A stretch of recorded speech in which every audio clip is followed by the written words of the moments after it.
So, Jen, you know, as we were just discussing, Oprah's been putting on this very brave face in public, and we got a little glimpse as to what she was going through behind closed doors. But what do you think she may be going through right now? Well, I think that she is absolutely devastated. She's got to be experiencing tremendous depression and anger. This is so personal for her. As a survivor of sexual abuse, she knows what these girls are going through. And she also has such a sense of responsibility. She refers to the girls in the school as her daughters and her girls. And for this to happen under her watch has just got to be devastating. But the good news is that if something terrible is going to happen to you, as far as these girls go, who do you want with you but Oprah? There's nobody more empowering than Oprah who can help these girls through this difficult time. And as we reported, it's not just the scandal that she's had to deal with. You know, it's been this sort of pile of things going on with her, the health issues that she's discussed on her program, the loss of her beloved dog. Kim Seraphin, what do you think? Where does Oprah's strength come from?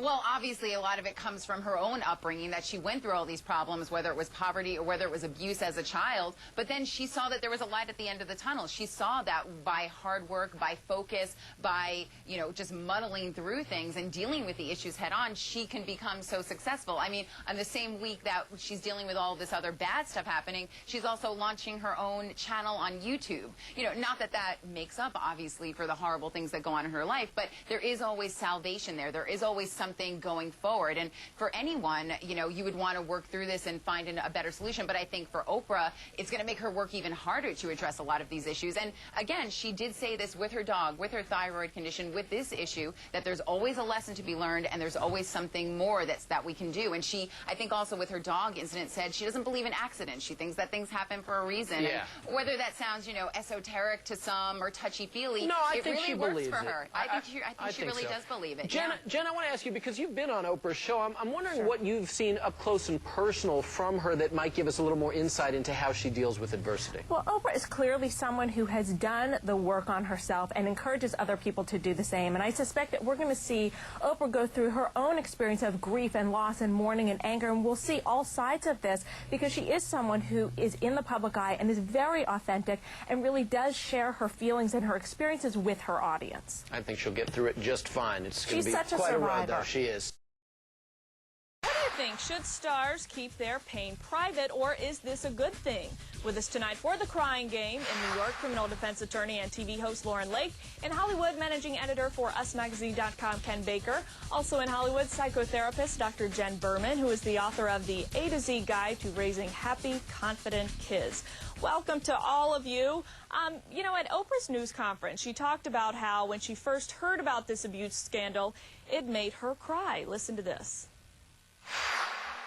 When I first heard about it, I spent about a half hour crying, moving from room to room in my house. I was so stunned I couldn't even wrap my brain around it.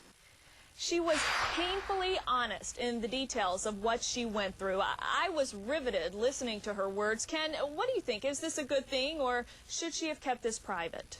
Yeah, she was honest, but she didn't exhibit the feelings that she had when she was stumbling around the house a mess, which I think the public appreciates. I think they trusted Oprah as telling the truth, as revealing her true emotions, and showing enough emotion for us to know and be convinced that she really was truly hurt and damaged, and as she said, devastated by it. Yeah. She didn't go over the top, and I think that's why it was a very effective means of communicating really where she was at and how she felt about it.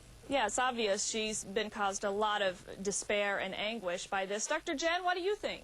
Well, you know, it's interesting. A study came out by Penn State recently that looked at how people perceive men that cry and women that cry. And women are judged in a much more harsh fashion. And I think Oprah's tears were very appropriate. And the study even revealed less is better, that we want to see people get teary-eyed. We don't want to see them sobbing like Ellen did. It feels like we're witnessing a very private moment when someone gets that out of control. And I think it's very hard to have empathy for someone like Heather Mills.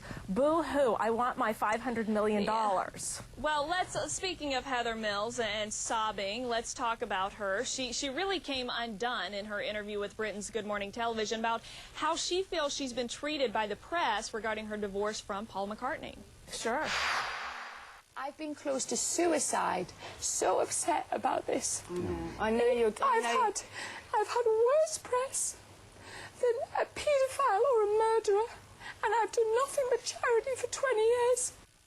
Lauren, did this seem to you to be a heartfelt meltdown, or were we seeing crocodile tears? Well, I think she really did melt down, but what I found most interesting is that, you know, she has been portrayed as this evil, wicked gold digger. And, you know, and now we see that she can be a sensitive and mushy gold digger, and that her feelings can get hurt, too. And, but, you know, this is the part that I think people don't understand, is that just because you may be out for something or you're not, you know, very high up in the court of popular opinion, it doesn't mean you can't have a meltdown. And I will give Heather this. She has gotten more press than many pedophiles and many murderers. She stated a fact. She was right about that. Very distressed, and she wanted to take it public. Ken, what do you think? Should we take pity on Heather, or is her crying game hurting her? Well, here's the whole problem with Heather, is that the image that she had before she gave this interview, or these couple of interviews where she was crying, was that she was kind of angry, kind of nasty, and was probably very difficult to be married to for Paul McCartney. And you know what? That kind of came across in the interview. So here she is saying, lay off me, but she came across as angry, spiteful, and kind of had a mean streak in her. It was sort of like those emotions bubbled up, and the real Heather Mills came and showed us who she really was. And I think it didn't help her because of that reason. And I think she's allowed to cry. She's allowed to have tears. Look, we don't really know. Maybe Paul McCartney was horrible to be married to. Maybe she is getting really bad press and a bad spin. But at the end of the day, the public perception is that she's going for the money, and the public just wants her to go away. And I think she really just does need to shut up. Well, and Paul, on the other hand, has remained silent about this. Dr. Jen, was that you? Well, I couldn't agree with Ken more. I think that it's her anger and the venom that makes people uncomfortable and makes people feel like you can't even side with her if you want to. She seemed so angry that you felt like she was even taking it out on the interviewer. And you do imagine that if that's the way she treated the interviewer, that she probably didn't treat her soon-to-be ex-husband all that well either. Yeah, keep Well, away from the knives. Don't argue with her in the kitchen.